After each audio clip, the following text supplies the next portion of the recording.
Hey everybody, welcome to episode 26. Today's episode I'm going to continue with the Marvel Superheroes role-playing game from TSR from the 80s, which actually did go into the 90s, but primarily it was from the 80s. I'm going to skip to the, or not skip, but I'm just going to follow. I started with the basic set before and kind of went over it. I didn't get in super amount of detail for everything, but I kind of showed what I had.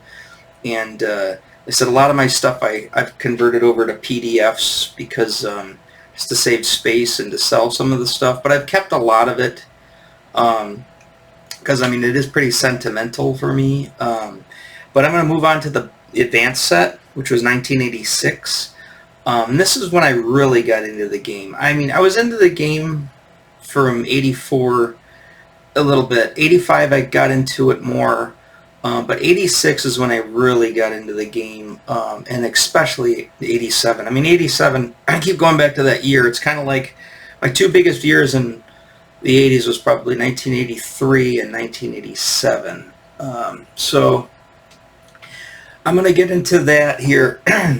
Just pardon if they're cutting the lawn in my apartment complex, so of course the guy's going to come by with a weed whacker and right up against the window, which is near the camera, and if I can hear him coming, I'm going to pause it and let him pass, but he might catch me off guard here and sneak up on me here. So if you hear a real craziness for just a second, the guy just ran past with the weed whacker. I think they do a leaf blower too, so those are the two things. I think they're done mowing it, so again, Tuesdays, Wednesdays, especially when that's usually they cut it depending on the weather. But Wednesdays for me is when I'm working here. It's just gets on my nerves. But you know, hey, I don't have to mow the lawn. Mowed enough lawns in my lifetime. I don't need to mow this one. You know, and they do keep the place looking really nice, especially in the summer. Oh, here he comes. It's just the lawnmower. He's farther away now. He's kind of made his pattern. But anyways. So if you hear that, that's what that is. It's not the it's not the apocalypse. You know, the building's not, there's no earthquake. But okay, let's get back into it. So I'm going to show you what I have left of the advanced stuff, and then I'm going to also show you some of the PDFs. I'm not going to get in real deep depth on the game itself. Unless people want to know, you know, if you're interested in it, you know, it's not, this isn't really a gaming, this isn't really an anything channel, to tell you the truth, but it's not really a gaming channel, or it's not really a comics channel, it's not really an action figures channel. I'm just kind of showing you a little bit of everything, which pertains to me, and, you know, what I like, and how all the stuff's kind of, you know, me being a child of the 80s, you know, how it all kind of formed, you know, what I do today and how I think today. So, we'll get into that. So first thing I want to point out before I show you the PDF of the base or the advanced set, this is what I have left in my collection. I've got Children of the Atom, which is probably my favorite book in the series, and obviously what it is it's got a cool Arthur Adams cover, which I think is on Classic X-Men #1. And they do this, they did this kind of motif with this grid thing, where they start it with the advanced set box set, and then they do this grid thing where it's everybody running at you, and then, you know, these source books, these are all source books here, and what, of course, Children of the Atom is, it's the X-Men, and all of the X people, you know, that kind of go along with it. It's got, you know, obviously it's got the main X-Men. This is kind of how they set this up. This design motif runs throughout the entire advanced set. So it does look different from the basic set, and they give you a few of these characters, which I like, these black and white drawings I like of the characters, and then they give you their stats in little columns. You know, I think it's 3 columns a page, yeah. Like Havoc, Colossus, Magneto, Nightcrawler, and then, of course, there's more of the main lineup. I'm not a huge fan of that Rogue costume. I like the black on her legs, the tights, but you know, that's more of that John Romita Jr. stuff. Obviously, I love the Mohawk Storm. That again, that's that one of those drawings of Shadowcat where I don't think she's supposed to be that tall. It's just the drawing kind of superimposed, you know, because they collage these together. But she's so old in that. It's too tall and old in that drawing. But you know, of course, all their stats. Now, here's of course, it's '86, so X Factor had started. So you're gonna get all of X Factor. There's that awesome Marvel Girl drawing, which I love so much, and there it is in black and white, no color. Let's see if we can get it and focus a little bit more in on that. There's Beast without his fur. They've got all the X-Men costumes and stuff. Because yeah, I remember, and then of course there's the New Mutants. Where's Danny? There she is. With the rest of them here. It's a pretty decent drawing of Danny. And there's Warlock, of course. So, Hellfire Club. That's actually the same one they used from Project Wide Awake from the basic set. So some of the artwork is reused. This is one thing I like to see here because this Freedom Force was big at that time, especially with the X Factor and during Mutant Massacre. You got the Freedom Force there, with of course Mystique leading it, and I really like that Spider-Woman a lot. Really like the black Spider-Man costume. Spiral's always pretty cool. Did they say her name in this too? As far as the Spider-Woman, no, it still says unrevealed. So I'm pretty sure it's Karen Carpenter, unless that's one of the singer Karen Carpenter. Maybe that's the singer Karen Carpenter. Julie Carpenter? I think it's Julie Carpenter. And I'm pretty sure that's been... It might not have been revealed this time. She might have had an unknown origin at the time, or alter ego, but yeah, so she's in there. And she's got like she kind of has Spider-Man's powers, so she has a psychic web ability, which is pretty cool. I'm not going to go through others. The Morlocks are in here. The Alliance of Evil with Apocalypse and Frenzy, because of course it's '86, so you know X Factor's going full force. And but I really liked this book a lot. It's Children of the Atom. I mean, it's the X-Men. Now, the thing I was going to say is, you know, the more I think about it, and I probably knew then more so than I know now, but I never understood the difference really between the basic and the advanced set. To me, it's all the stuff seemed pretty similar. I know they had karma pools because all the modules talk about karma pool and karma pooling in the basic set, and I don't remember karma pooling being such a thing in the advanced set. You just used your character's individual karma points. Again, like I don't want to get super heavy into the rules, but I really don't know what the difference is, to tell you the truth. I mean, they're pretty much the same. It's just that this one's newer. You know, different design layout. They did also do... there's an adventure in the back of this book. It's a small standalone adventure. It's pretty small. That stars... kind of goes through and stars a lot of the X-Men. Yeah, Dream Child's the name of this this adventure here. I think we did that. I'm pretty sure. And of course, following suit, they also did, this mine's really beat up. They did an Avengers Coast to Coast, which is pretty much all of the Avengers. And oddly enough, they kind of changed they kind of go more towards the design motif that's in the Judge's Manual. It's in the advanced set. They kind of do this one more. It's got all the Avengers Coast to Coast, obviously, because they're referring to West Coast Avengers, and then the regular Avengers. And then the last one would be this one here, the Fantastic Four Compendium, which pretty much has all of everybody, you know, the Inhumans, everybody who's pretty much been in Fantastic Four. Now this one's weird because it's got like glossy paper as the other ones don't. And the copy that I have, somebody decided that it's going to be their personal coloring book. And, you know, they really didn't do a bad job. It's pretty simple color, but they looks like they colored it with colored pencil. They didn't do a terrible job, actually. I mean, or they colored in the lines. It looks like it was obviously done by an older teen or maybe even an adult. So I would rather it be, untouched, but, it's not terrible, so I can live with it. The guy gave me a few bucks off of this when I bought it from eBay, but he was telling me, oh, isn't it in color? I thought it was in color. It's like, well, obviously you don't know what you have, what you're selling. And no, it's not in color. Somebody colored it with colored pencil. Are you sure? Yeah, I'm pretty sure. I guess they call it Dr. Doom in there. Obviously somebody wanting to get as much money as, and they didn't sell it for a lot. I think I got it for like $8, $10. I mean, retail it was $8.95. So, and I remember buying these too as a kid. I remember bought this one at Joe's Hobby Shop, and also I remember how I got rid of it too. They had these BattleTech miniatures out at the time, I believe, or something was out.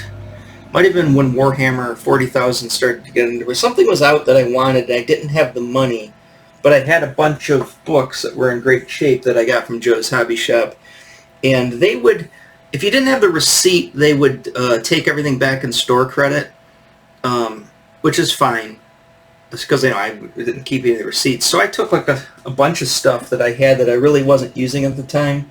And this was one of them. I remember it was a sunny day. It was really hot that day. I was in the trailer. I was in my bedroom. I remember laying on my bed there, and I had a stack of books next to me. And it just kind of hit me. Oh, I want to go to Joe's today, and I want to go get that thing, whatever that thing was. I said, but I only had like $5 or $6 in cash on me, and I was like, I need more money. I said, you know what? I could trade a bunch of stuff in and get store credit. So I took a bunch of stuff over there, and obviously they knew me by then. And the manager, he didn't like me very well because I would pull all kinds of shenanigans there. But I remember bringing the stuff to him, and I'm saying like, oh, hey, I got this stuff by accident. That's always my excuse. I got this stuff by accident. He knew I didn't want the stuff anymore, and he knew I bought it there too, but he would just give me the store credit, which is fine. So I got, this one was $9. I think I probably had about $30 or $40 of the stuff in my backpack that I traded in and got, some bucks and got whatever was sought after that I was looking for. The Avengers Coast to Coast, I think I bought at Fireside Books back then. Also another, actually no, this one was $12.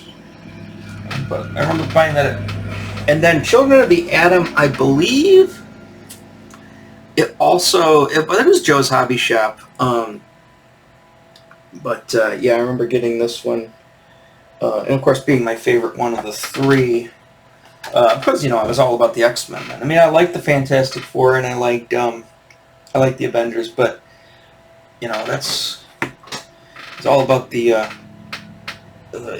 X-Men at the time. Now, this is the only module I have. I had maybe 4 modules of the advanced set. I had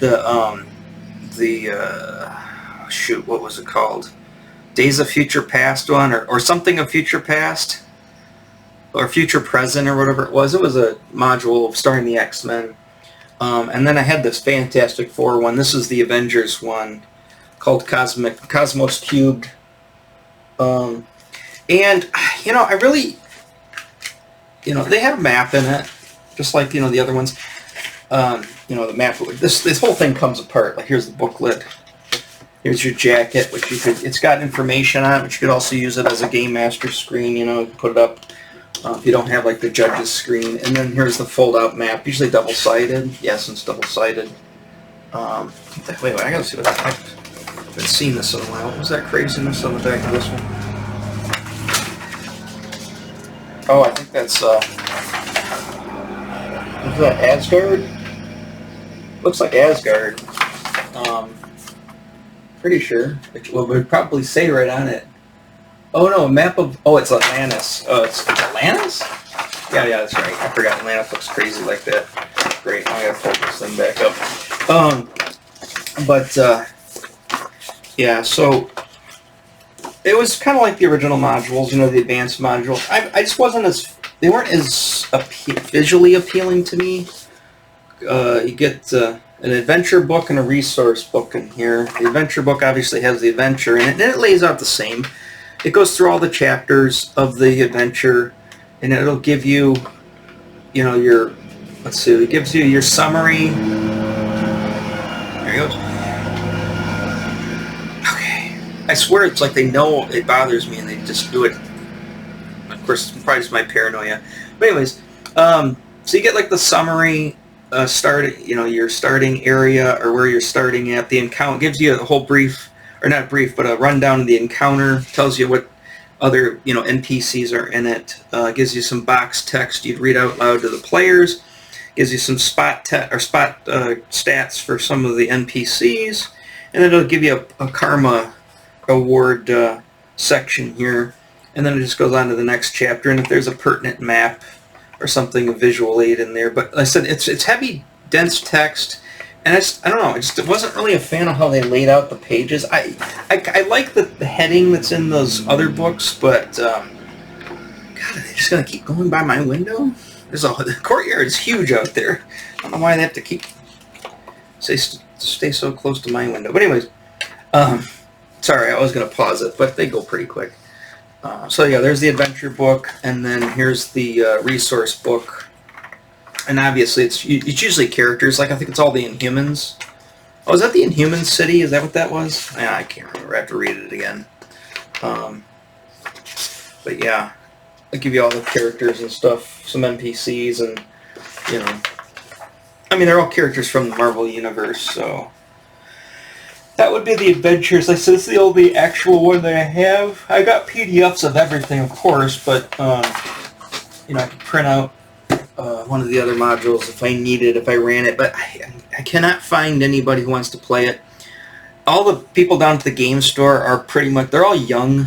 They're all either millennials or zennials, and they've never heard of this game, and therefore if they've never heard of it, they don't want to play it. If it doesn't have $50 full-color books, for some reason, it doesn't appeal to them. If it doesn't have, isn't vaguely anime in some strange kind of way, they don't like it either. So, they don't want to play it. I've taken it down there, taken stuff and shown people, and they're like, no interest. I'm like, really? And then the people that are my age and stuff, they just kind of like, I don't really have a lot of time to play. It's like pulling teeth trying to get people to play anymore, and I've tried to look for people online to play in like Zoom groups and stuff, and I don't know the people. I mean, I guess I don't know the people when I meet them down at the game store, but I don't really want to run it because I'm a terrible game master or judge in this case, or DM. I'm just not that good at it, and I'd rather play the game. I don't really want to run it, and I haven't read these modules in so long I can't remember what's happened. It's not like I'm gonna spoil it for myself, But yeah, it's just hard to find people, and trying to find somebody to play this on a Zoom call would probably be pretty difficult. If you know anybody, tip me off, give me some contact information or way of contacting the people. But I really would like to play it again, But I know they got the new, and I'm going to talk about it when it comes out. I may or may not buy the new role-playing game. And again, who's going to play it? I'm sure they're going to put out a game brand new. I mean, I'm assuming there's somebody online, game group I got to bring. I just got to get more, I just have to do more research into that and do more exploring. I just haven't really had the time or the energy to do it. Because I'm sure I'm probably going to run into a lot of brick walls, and I get sick of running into brick walls. So the other thing I want to show before I get to the PDF, so we're on time pretty good, is they did this, and I didn't know this was coming. And I remember I was with my dad. He had just gotten, it was a used car. He got this used Mustang at the time, and I would say this is probably 1988. And we still lived out at the trailer park, I believe, did we? Or did we move back into town? I think we're still at the trailer park. And my dad and my mom simultaneously lived in 2 different trailer parks in 2 different cities. My mom in Rochester Hills, and my dad way out in Addison Township, Lakeville area. The Hidden Lake Estates. I got some stories about that place. But anyways, so I think we were coming, because there's nothing out there. I mean, it's literally in the middle of nowhere. And so to go anywhere shopping or do anything, you had to kind of come back towards civilization. And so he had this Mustang and no air conditioning in it too. 89. Oh, what year was that thing? 79. It was a 79 Mustang. And no air conditioning in it.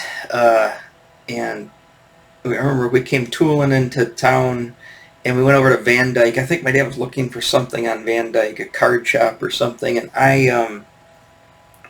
I looked in the yellow pages, and I had seen that there's this hobby shop called Jinsky's Hobbies in Van Dyke. So we ended up stopping. We found it. We stopped there, and it was this real nice old guy called Jinsky. That was his last name, Jinsky, and real nice guy. Really liked having the kids in the store buying the stuff. And he said, I don't charge any of the kids sales tax. I'll pay the kids sales tax. Okay. It's kind of weird, but he'd also put a BB in all of his paint. Like if you ever bought a jar of paint, like Tester's model paint, he'd always throw a BB. I put a BB in every single. So all right, so you open up every single jar, okay. But I put a BB in there so you could shake it up, which was actually a good idea. But he'd just make a point about that. He'd tell you that I probably was starting to slip his mind. He was an older guy. Anyways, he had a fairly good role-playing game section. And he said, whatever you're looking for, I go to a trade show once a month. So tell me what you're looking for. I'll write it down and I'll find it. I'll give you a call if they had it. I said, okay. So I was looking for some stuff. I gave him a list of things that I was looking for, and he ended up finding it all. And, didn't charge me tax, charged me the cover price. Real nice guy.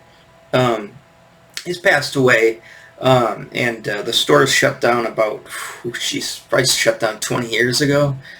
And I remember everybody kind of went there, when the kids were selling all the stuff in the store. He was liquidating it to see if there's any great deals and stuff. I didn't really get much out of it. A lot of stuff is gone already, but, it was a pretty cool hobby shop. So anyways, we went in there, and one thing they had on the shelf, and I looked down and I saw it, and I was like, what is that? And it's this. Now this is the Marvel Superheroes TSR Marvel Universe Gamers Handbook. This is the first one. This is A to D, Abomination to Dreadnought. And I was like, what is this? And I look on the back, and it says it's the Gamer's Handbook of the Marvel Universe is a complete last word on the heroes, villains, and other characters of the Marvel Universe that the players Marvel Superheroes role-playing game have been looking for, supplemented by data from the popular official handbook of the Marvel Universe Deluxe Edition. Ha-ha! I was like, what? It's complete game statistics for hundreds of Marvel characters, the good, the bad, and the in-between. So essentially what they did was they took my favorite, the Gamer's Handbook, the official handbook of the Marvel Universe Deluxe Edition comic, which came out in 85. And this is copyright 80. I'm going to say it's 88. Yeah, 88. So, and they basically took all the stats and wrote stats for every single one of the characters. Now, they didn't do everyone. I would say they did probably 85% of the that Marvel series, and they kind of did the Book of the Dead people, kind of mixed everything together. But they did about 85% of them. They just got rid of some of the really obscure characters, but they're all pretty much in here. And how they laid this out, I separated my original. This is not my original. Is you take the cover off, and as you see, there's hole punches. Now this is all bound with adhesive to make it kind of like a booklet type of thing. And what they wanted you to do is it all comes apart, and you take the whole thing apart, and you can put this in a 3-ring binder, for reference, make it easier. And you already pull the sheets out and hand it to somebody if they're going to play that character. It's like, this is ingenious. I mean, it's not genius, but I mean, to me at the time, it was like, oh my gosh, this is the best thing in the world. I got so excited about this. And it's like, when are the rest coming out? Oh, they're coming out? They're just not out yet? I'm like, I got to get every one of these. Dad, I got to get it. He's like, how much is it? And I said, it's $13.95. He's like, Jesus. That was a lot of money then. I twisted his arm. He got it, He was more talking with the Jinsky guy, asking, because my dad, like I said, this is right about the time my dad was looking to start a business, his own store, and he wanted to do a card store. But he also was looking at hobby stores and comic book stores. He just wanted to see how they all worked. So he was really talking. He would always talk to owners and stuff, and get ask a ton of questions. I mean, that's what you had to do back then. You didn't have the internet, you know. And my dad, he did have a business degree from Walsh College that he got as an adult when we were really small, like in the late 70s. So he was pretty well versed in business, very smart with business. I mean, he really knew. You know, I could have used him around now because he really knew how to go after certain markets, and he knew when to pull. I mean, he knew when to get in, and he knew when to get out of there. You know, by the fluctuating markets. Like I said, he totally dodged a bullet in the 90s with the speculator bullet, and you know, to some extent, I dodged it with him. You know, because he was savvy enough to figure that out. But anyways, yeah. So this is exactly what I was saying. I mean, all the drawings are from the Marvel Universe. They're all in full color too, which is nice. And the thing is, they're on like magazine stock. So before omnibuses or any of that type of stuff, you know, it's like, wow, I got the full color, perfect, you know, perfect art and color of all of those drawings in the. I don't think this was from. I think this aerial drawing was later on, but I think, but everybody else from those, there's like one or two drawings here and there. Like I don't think this one was the Marvel Universe. There's Aurora. Remember, I like the legs. Any costume that shows the legs. Yeah, I mean, it's like perfect. It was like this is like. It's my second favorite. I mean, as far as in that category, this is my second favorite thing to that Marvel Universe handbook. So I got the first one. Now, the only other two that I have, missing the second one. I think I missed it. There's four of the main ones, and I think I'm missing two of them. I have two of them. I have the first one. I think this is the third one. This one's great because it's got Rogue in it, of course, and I believe She-Hulk's in it too.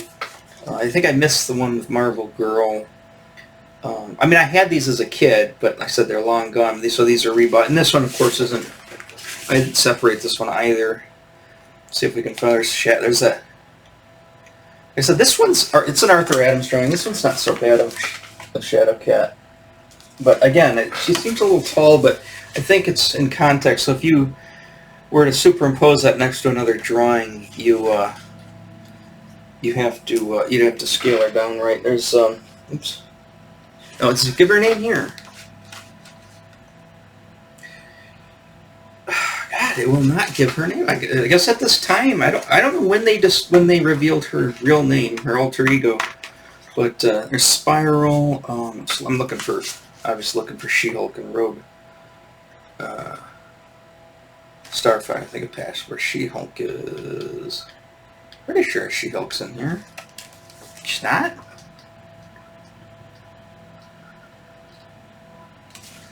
Shield. Shadow Cat. Yeah, she should be in here. Well, they got her in some weird.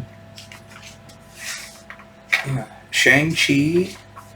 Shauna the She-Devil. Shaper of. There she is. Let's see. She's got to be in there. That's that really nice John Byrne Avengers costume, She-Hulk. Really like that drawing. So she's in there, and then let's find Rogie Poo. Oh, this is... Wait, was Rogue in here? This is S. Rogue wouldn't be in here. Why is she on the cover? I always thought she was in here.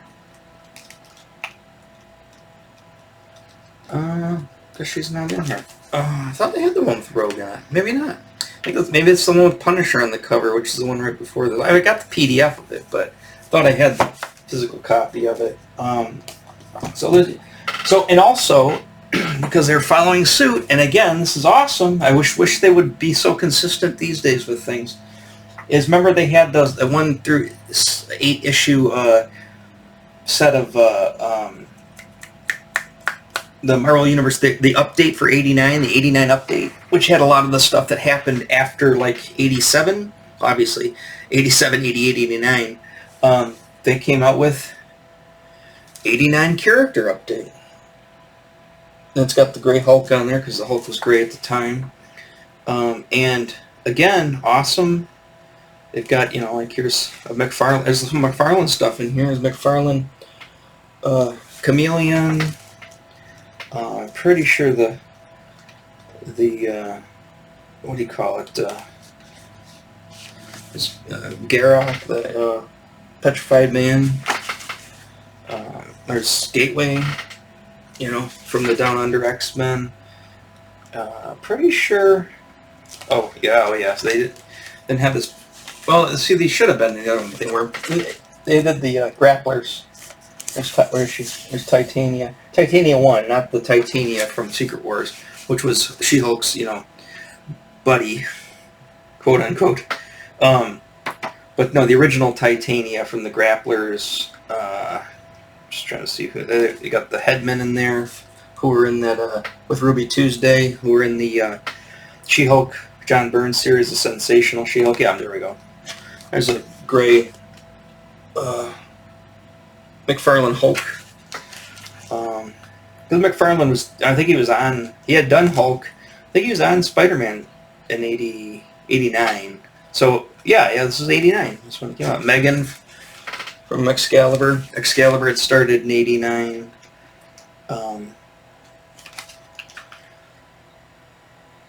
Is it Danny? Mirage. There's a Mirage too. It's got some nice legs on her. I'm sure I like that costume. That's okay. But yeah, then there is stuff from pretty much anything. You know, if you wanted to play adventures from that time period, you know, you had to either convert them or whatever. There's Typhoid Mary. Yeah, you would have to just make up the stats or, you know, kind of fudge it, but not anymore. Now you've got the book. You can put them all in there. So that's all of my advanced stuff. Let me switch over and I'll show you some PDF action here. Let's see where we at. Okay, so that is the actual player's handbook. Are we on time? Oh yeah, we got plenty of time. All right, so that's the actual player's handbook. Or sorry, the basic set. Got the cut. That's the book. What did I do here? Oh, here we go. Oh, there it is. There's the box. Okay, so the advanced set box. Again, see, it's just the same motif. They're all running towards you like that. She-Hulk. Through this entire thing, She-Hulk's in her Fantastic Four costume, which is my favorite costume she has, and I really like the drawing of her there.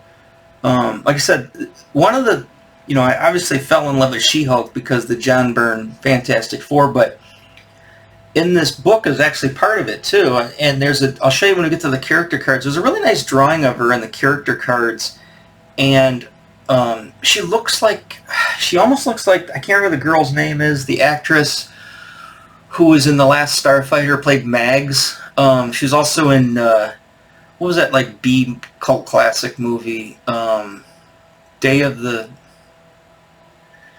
I can't remember what it's called. It was like her. It was like a all shot weird filter. I can't remember what the girl. I can't remember the actress's name is, but it kind of looked like her. I mean, she's really pretty. So you know, kind of whoever was drawing it, and it wasn't Byrne. Was it Butler? Jerry Butler? It might have been Jerry Butler doing it. He really made her look like that actress. And that also kind of clued me in. So in this box set, you get two books. You get the player's book and the judge's book. Obviously, one's for the players, one's for the judge, which is the Dungeon Master. And this one's got all the nuts and bolts. Spider-Man kind of walks you through the whole thing, kind of how they were doing it in the first one. One drawback to printing this out as a PDF, if I print this out, I would print this out in grayscale because I would not want to blow through an entire, you know, cyan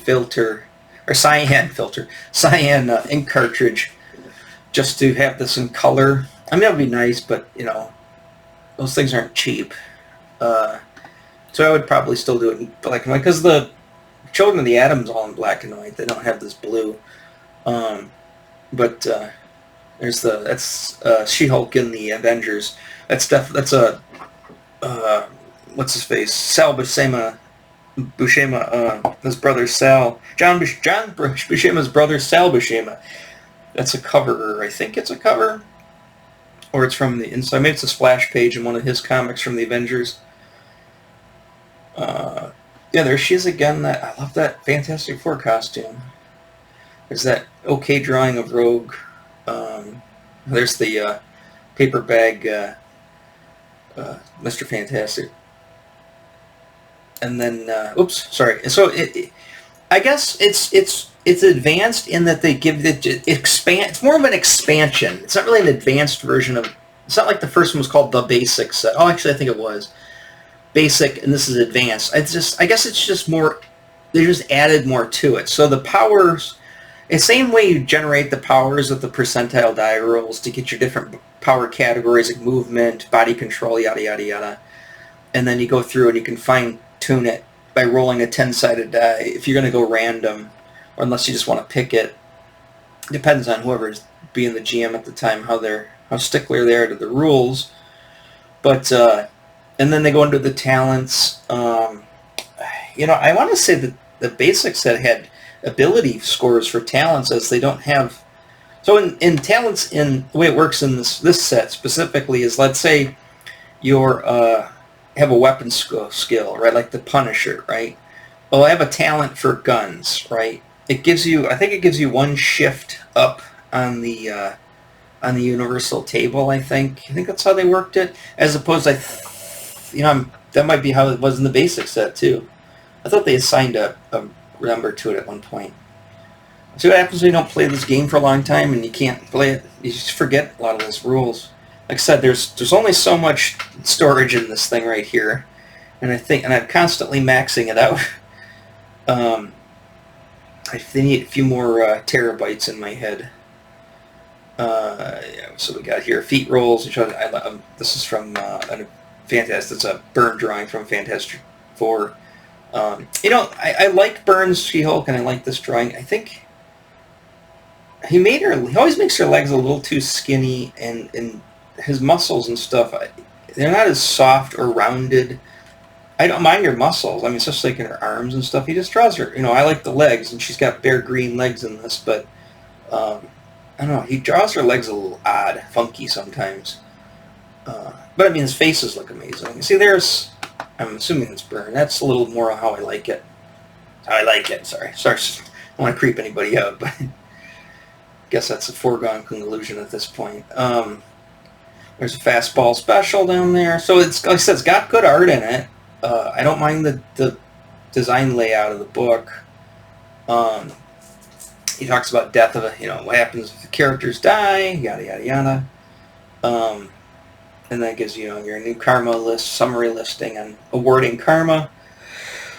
Advancement. So basically, afternoon sleepies again. They do. You don't get experience points. You get karma. And karma you can use on stuff for modifying results. You can use it for advancement here. Character in the Marvel. You can see this too. You can raise an ability. Your Phaser Rip. That's they call the system Phaser Rip. It's fighting, agility, strength, endurance, reason, intuition, and psyche. So you spend karma to raise an ability. So that's how you can advance your character, make him essentially stronger or faster or smarter or whatever, or more endurance. It talks about, obviously, just like the other one, magic, hardware, weapons. We've probably got a section on vehicles. Vehicles, there you go.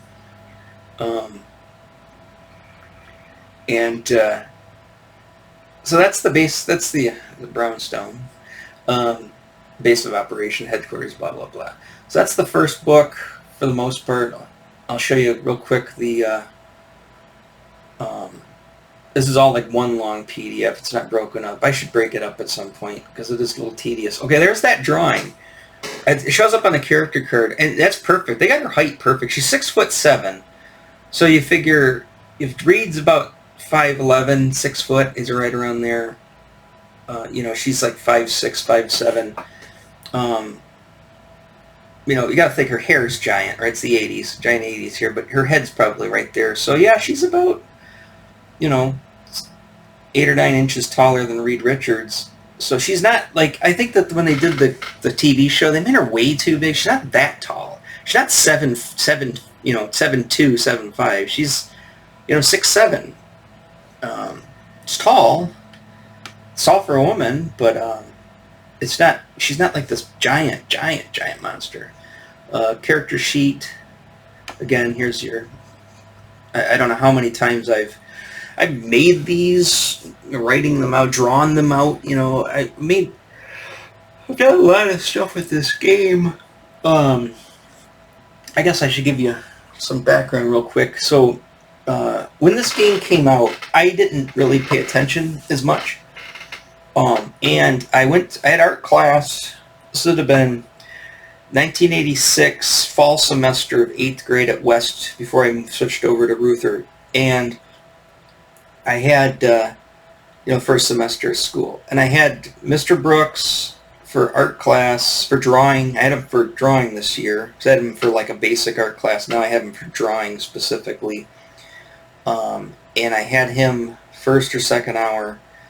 And there was a kid in there that was also drawing comic books, and we got to know each other. And so I probably told you about this guy too. I went over to his house. They live a nice giant house in Christian Hills. Dad was a doctor at Crittenden Hospital at the time, so they had a lot of money. They had a really, really attractive wife. And then, but he had, I don't want to say their names, but they had the son and then his younger brother. It was like a year younger, maybe 2 years younger. And so they invited me to come over to his house, and I did. And that's when he's kind of like, "Hey, do you still play with toys?" I'm like, "Yeah, I still play with toys." Like, "Oh, I do too." It's you gotta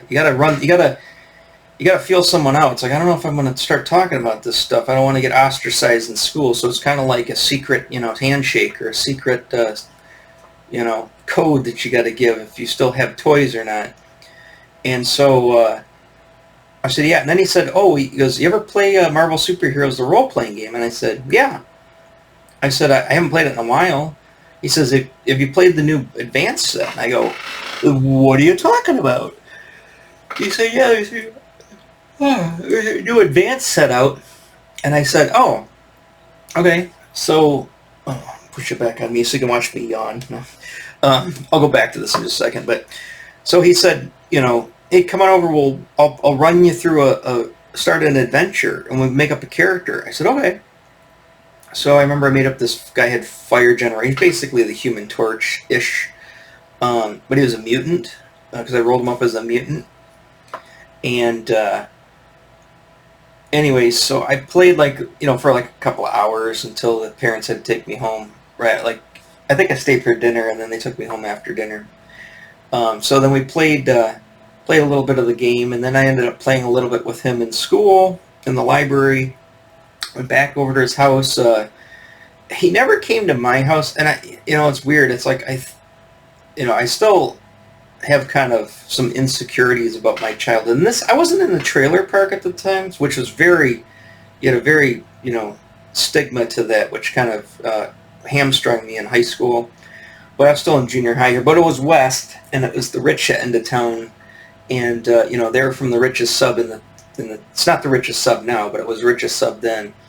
And he, his mom, they had a Cadillac or some real nice car. It was a BMW or something. And they drove me home the first time. And they saw the house that I lived in. It's not like it was a shack. It was an old house, granted. But, it was like people lived in the one part of it, and me and my mom lived in the front of it. But I don't know, I think the mom kind of just had this this is a poor kid. So it's kind of like the stigma. So he never got to really come over to my house. I always ended up going over to his house. And it's funny, once his mom realized my socioeconomic situation, she was really weird with me. The dad didn't, Dad was a doctor. He was a very nice guy. He was around, he was like, "Hey, hey, what are you guys doing?" Type of thing. Real cool guy. But the mom was, just weird after that point. I've had 3 mothers, and it seems like it's always rich or well-off friends that I had. It's always the moms are always like, I don't know if I want them to go around that Timmy. But anyways, what was I talking about? Oh yeah, Marvel superheroes. So that's when I started playing this advanced set, and then I ended up playing. So when I moved to Ruther, in between the winter break, and met my other friend, other kid was pretty well. Wasn't as rich as those guys, but he was still pretty well off. They had a pretty nice big house, brand new house, out in a kind of an affluent area. So anyways, and of course I met his mom the first day because she's dropped him off. But anyways, I got some issues about that kind of. But anyways, my friends, like, when we started talking about comics, and this came up also at the same time. It's been the winter of 1987, and he said, "Hey, do you play this game?" I said, "Yeah." He says, "You played the advanced set?" "Yeah." And then I would say we played this pretty. I think every lunch period we would go to the library at Ruther and play this. Either pick up where we left off or start something new. When he came, he was allowed to come over. He spent the night a few times, even in the trailer park too. But I went over to his house, to his mansion a few times, and and we played this a lot. I mean, we really played this a lot, and into the summer of '87, pretty heavily into freshman in college or freshman in high school, pretty heavily. We kind of drifted away from it. I want to say like 89. I would say about 89. 89, 90, we kind of drifted away from it at that point. But we pretty heavily played this game. I mean, almost we played D&D a few times. We played Gamma World, Star Frontier, stuff like that. But this game was pretty much our go-to game for all that time. So that's why I got a lot of fond memories for it. And so let's go show you. So they kind of updated the Universal. Whoops, sorry, you can't see this. They updated the Universal table, which was on the back cover. They kicked it up to Class 5000, or no, Beyond. So over Class 5000, like the Beyonder, all of his stats are Beyond. So the last stat. So this was more advanced. Like I said, they didn't really change many rules. They just added to the rules, really. And then here's the Judge's Book. So they put all the villains on the cover of the Judge's Book, which is pretty cool. And then it basically tells you how to... It's almost like a Dungeon Masters. That's essentially what it is, the Judge's Book. And it goes through all that stuff, running an adventure, yada, yada, yada. And then it gives you some character folio here. There's the Hairless Beast. This is all that time. And then they give you some villains. There's that Jean Grey. And I like that Mockingbird drawing. She also looks like somebody. And I can't totally put my finger on it. There's a girl who used to work at my credit union. A teller, younger girl, blonde-haired girl. I mean, she's probably in her early 20s. She had like her hair. I don't know, she looks like her too. Yeah, and then it'll go into it's got villains in it here. And then, of course, I want to have the strongest of everything. I want to have the best of everything. You're a kid, right? You have that mentality. So they have all these, epic level care, the entities, all these crazy level care. Look at Class 5000 everything. Class 5000 everything. Class 3000. Which are the Celestials. So it'll talk about the Celestials, Death, Eternia, Galactus, Nova, Hela, Mephisto, Odin, the Super Skrull, or whatever his name is. Shaper of Worlds? Shaper of Worlds, I think. A Watcher. Excuse me. And it gives you, animals, like killer whale, eagle, stats. So it's basically, it's a resource book for judges. It gives you another character sheet, and then I think it has a universal table on the back as well. Same universal table, just give it a red kind of outline. Okay, all right, I'm going to wrap this up here. But last thing I want to cover is just this. So, I had a copy of this about 3 or 4 years ago, and I sold it off because I got a lot of money for it. They're not cheap. These go for about $150, $200 for a decent set. I kind of pieced one together putting like the best condition of pieces and cobbled together an advanced set, and then I sold off both the really nice one and then the ones that had the subpar, components. But I think I got like $100 for the good one. I probably got 30 or 40 for the bad ones. But I was gonna keep these character cards, but then it's like, they're gonna want the character cards because I really loved these character cards, especially these ones. I don't know, I just have a fondness for these specific ones. And then of course their stats and stuff on the back, truncated stats.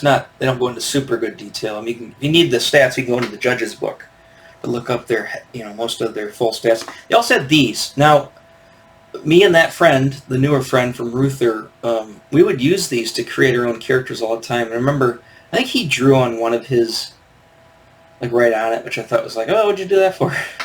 But when I started making Xerox copies of these, or I started light boxing them through to paper, and I would use this female form to draw my females. I'd use the male form to draw my males, and like my hulking characters, which obviously that's the Hulk. And again, all of this stuff is how I learned to draw. I didn't learn to draw specifically from one thing. Everything, pieces here, pieces there. Once you have like a nice foundation for a generic body, I mean, then you go to town and draw. You still have to know how to draw because you have to draw stuff on there and it's got to look right. But you can really have fun making up costumes and stuff like that. And then it's a pretty cool box. I don't mind this. This is actually a good robe here. Even though I don't like this long jacket, but she still have her legs in black popping out the bottom. It's not a bad one. It kind of looks like that one issue where she gets made up. Yeah. So anyways, I like these cards. That was pretty cool. They have blanks on the back where you put in their information. But it pretty much had all the X-Men, most of at the time, the Avengers, Fantastic Four, X-Factor. I don't believe it had the New Mutants. And the other thing that's nice is these. So there's the Marvel Girl drawing from the Marvel Universe, and there's the Mockingbird. But it looks like they went to it with some watercolor, and they did a watercolor wash on the colors. The color looked really nice in this. That's the other reason I just like it. And, there's the X Factor right there, and of course all their stuff. There's that She-Hulk drawing, which I love so much. I'm not going to turn this to the side, but there's Black Spider-Man. I mean, so everything of that time was my favorite stuff. Silver Centurion Iron Man, that one there is my favorite Iron Man. Black Spider-Man, favorite Iron Man. She-Hulk in her Fantastic Four costume, favorite She-Hulk version of She-Hulk. All of my favorite stuff comes, X Factor and their costume specifically. Everything comes mostly from this character card set. I would say that probably forms most of my love of different versions of a character. There's Monica Rambeau. I'm still mad about this Monica Rambeau action figure that's coming out. It's like I have to buy the Doctor Doom. Now the Doctor Doom's the Secret Wars Doctor Doom, and I would like to have that Doctor Doom, but I was only going to buy the ladies. But I really want this figure a lot.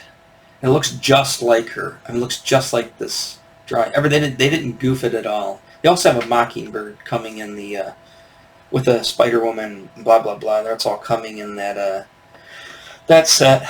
Like I said, I don't want to spread myself out too thin and buy everything, but there's certain things I really want. And then they give you these, too, to make counters. Every single thing that shows up in the judge's book, too, is on this. Not just the character cards, so you get a lot of the villains. I'm pretty sure that's the way it was, wasn't it? Yeah. So there's Hobgoblin. You get some crowds and stuff. So you could use these on the map, and they did give you the map. Now this map is slightly different than the city map that's in the first one. I believe the first one. I think it's you can't. So take the park and go left. And it's buildings on the other side. So I remember the park was on the far end of the map. So it just kind of expands out and it might not even been the same, it was the same park. But again, these are the areas. So you take that, you could probably put 2 or 3 of those little counters in this area. and you have to be in the same area to to do a melee attack, or how many areas away is your ranged attack, and it also give you stuff for like, are you on top of the building, or are you on the ground floor, that type of thing.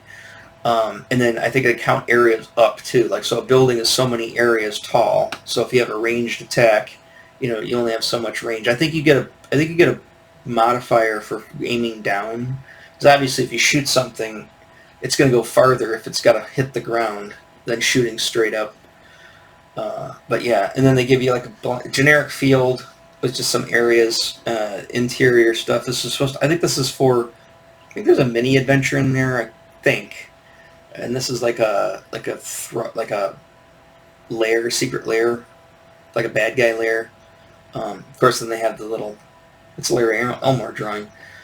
Ad for Dragon and Dungeon Magazine that would come in there, and then there's the back cover. So, all right, let me end it there. We're at 55 minutes. So, like I said, so that's my Marvel superheroes. It's my Marvel superheroes stuff for the advanced set. Like I said, I might try to piece one of these together. I might print one of these out in the future. I have it. I can still look at it, and I just don't have it, and can't smell it. So, or hold it in my hand. But because I had to, like I said, I needed some money at the time, and I got really good money for my version, so I sold it off. And that one, of course, wasn't my original. I think I bought that set, the advanced set. I think I've had it 4 times. I've had it 4 times in my life. My original one, which I believe I bought at, where did I get that? I think I might have bought it at Joe's Hobby Shop. I know I bought one again for some reason at KB Toy Store in Lakeside Mall. They had them for they're $9.99 was the cover price on them. Oh, actually it says 15 there. Were they 15? No, I swear mine was $10. Maybe, let's just say it's 15. So I remember I bought another one there because I think I might have traded my first one off to somebody, and then I bought it again, and then I bought it in the early 2000s. I had bought it again, and then I got rid of that one, and then I bought it again about 5 or 6 years ago, and then sold it off a couple of years later. So I don't, just like all the other stuff, there's certain things I still wish I had, but I don't really care to buy some of the stuff for the 5th time. So I'm going to call it, I'm just going to have the PDF, I can make multiple copies of that, and if I want to print it out and make versions of my own, I can. Alright, so before I fall asleep, tomorrow, again, I usually don't know what I'm going to talk about until maybe like a couple of hours before I do these videos. I just want to let everybody know that I am going to go on vacation from the 16th of July to the 22nd. I'll be gone that whole week. I might try to I'll have a cache of videos, might post a couple before I leave, but I have no way to post them while I'm gone. So, there won't be any posting that time. Any of my clients or any other people I think I've contacted, they all, in my Patreon people know, and my Deviant people know, and my Newgrounds people know. I think I've let everybody know that I'm going to be gone for a week. So if they don't see me posting, I'm not dead. I didn't give up. I'm just on vacation. So, alright, I will get back with you guys tomorrow and with another video. And remember, like, share, subscribe, do all the yada yada that you do on YouTube so I can help grow this channel, get it out to more people. Let's play the algorithm and get this thing bumped up, because eventually if I get enough following and I start making money on this stuff, I'm going to I'll probably invest in some production here and make it a little bit better than just me sitting here in front of my camera fumbling about with my screens to switch back and forth. I'll add some music. I play music, obviously. You see the guitar in the background. I might record a bump myself and do something. But alright, I will catch you guys later and see you tomorrow. Bye-bye.